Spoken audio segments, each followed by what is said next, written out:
Hey everybody! Today, Rahdo runs down Mr. Cabbagehead's Garden, which is a card drafting and tableau building game where one or two players take on the role of amateur horticulturalists trying to make the best vegetable garden possible to win the blue ribbon.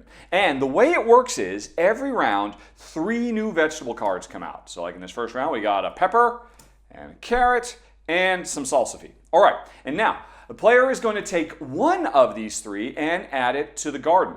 But not all vegetables are created equal. The rarer they are, the more points they're worth. This salsify, each one is potentially worth 8 points because there's only 4 of them in the deck. While these peppers, well, there's 6 of them and they're only worth 2 points. And this carrot, there's 7 of them, but they're worth 3 points. So it's a big decision to make. But right now, obviously, salsify is worth 8. I should take that one, right? The problem is that there is additional cost having to do with this beehive. The further away from the beehive the vegetable is that I want to take, the more it costs me.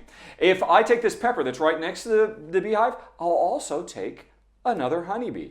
In the middle, I don't take or gain anything, but if I'm going to take this, and I will, I have to lose one of my precious honeybees. And if I'm out of honeybees, I can never take the card that is furthest away from the beehive. So that can be a restriction. Also, by the same token, if I've taken all the bees, I can never take the one to the right because there's no more bees in the beehive. So managing bees is an important element of the overall puzzle of the game.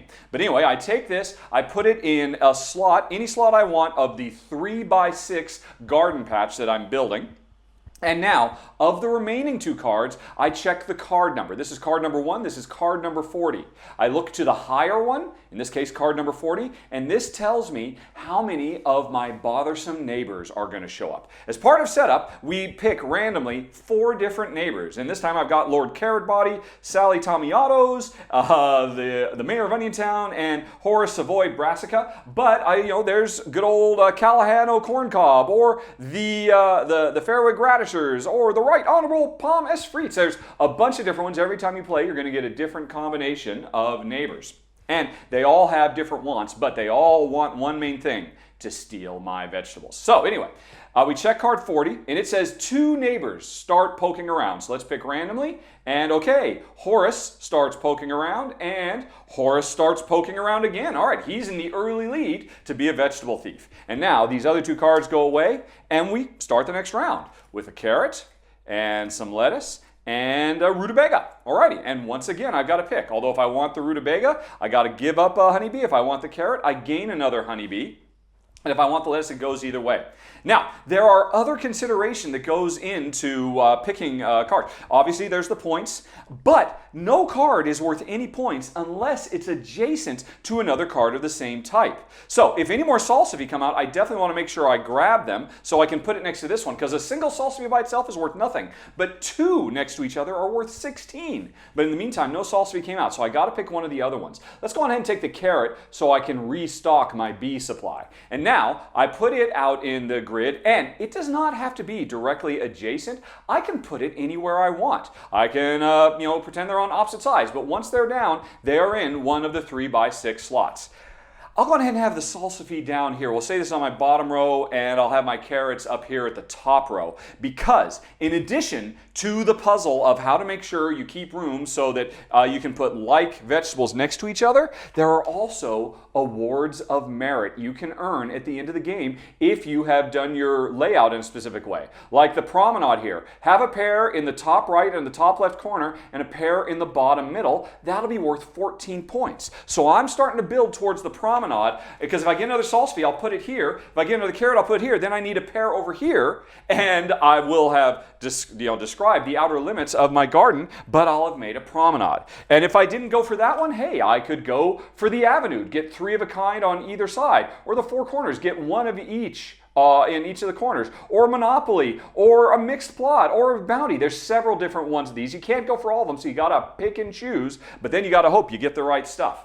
Anyway, once again, card number 2 versus card 30, so we refer to the rutabaga, which says 2 more neighbors show up, and again, all right, this time, good old the Mayor of Oniontown shows up, and Lord Carrotbody. So, right now, we don't know which of these neighbors is going to be the one to come over here and steal our goodies. But they all have different rules about how they steal based on what types of vegetables they like. Anyway, these are gone. We go to another round. Oh, there's some salsify, yes. Some pepper. Oh, and it's in the perfect spot too. Of course I'm going to take this because it'll give me another honeybee, so I can keep my flexibility up. And now I've got these two, so I've made my bottom pair. I need a pair here and a pair here, and I'm working on the promenade, and that's 16 points right there. Yeah, and I'm keeping my, and then 45 versus 16, 3 neighbors are going to come out. And what do we get? We get, oh, everybody's showing up. There's Sally, but Horace is in the lead, and the mayor is in second place.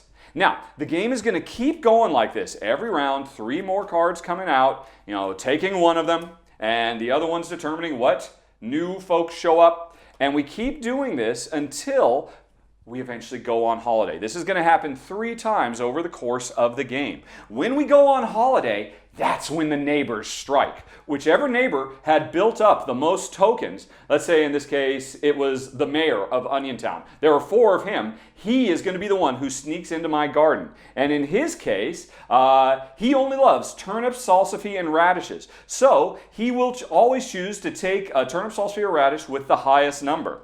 And so that means, unfortunately, he's going to take my salsify, a 38, because of the turnips and salsify I've got. It's the highest number. He just stole it, and there went my pair. I've got to hope to get the other pair. That's the thing. I knew the mayor of Oniontown was in this game. And as I watch his tokens start to build up, I've got to be worried. If he's the one who shows up, he'll steal my stuff. If it had been Sally who had built up instead, she is not very picky and always takes the vegetable with the lowest value. She would have taken my turnip with a value of 4. So, when you're drafting your cards, there's a lot of stuff to puzzle out. You're trying to actually make your garden match one of these award of merit layouts. You're also trying to make sure all of your vegetables can be next to matching vegetables, because otherwise they don't score. And you're also keeping an eye on your bothersome neighbors, because you never know for sure which one is going to hit, and they all will hit you in different ways.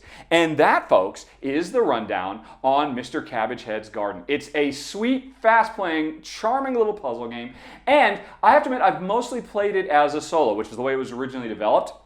But you can actually play it as a 2-player game as well, and in that game players take turns drafting, and there's a little bit of denial, a little bit of take-thatness, because on my turn when I'm drafting, I'll take one for myself, like say I want this radish or I want this salsify. And if of the other 2, I take one and bury it at the bottom of the deck because I think, oh, my opponent really likes radishes. I'll bury it. Now that means it's going to come up later, but I've gotten rid of it for now. And then the other one I give to them to be one of the 3 cards that's in their draft. But I choose whether it'll be an expensive or a cheap card. And then it's their turn. So we both draft trying to make the best garden possible while trying to deny our opponent what they want. So, like I said, there's a little bit of take-thatness in the 2-player game, which is why I think I enjoy it more as a solo game. But not only is there that variety, but the game comes with little mini expansions built in, like Romancing Eudora, which adds 3 objective cards that go into the deck as well, that you play on top of 2 other cards, and then provided you can meet the objectives, you'll score bonus points. There's also the Grasshopper, a special type of neighbor that gets added with all the other ones that basically starts gobbling up terrain and making you lose points at the end of the game. And then on top of that, like I said, there's just a bunch of different characters, all of whom have different targets and change the puzzle every time you play Mr. Cabbagehead's Garden. And that's it, folks. That is the rundown. Thanks very much for watching. Have a very, very nice day. Talk to you later. So long. Bye-bye.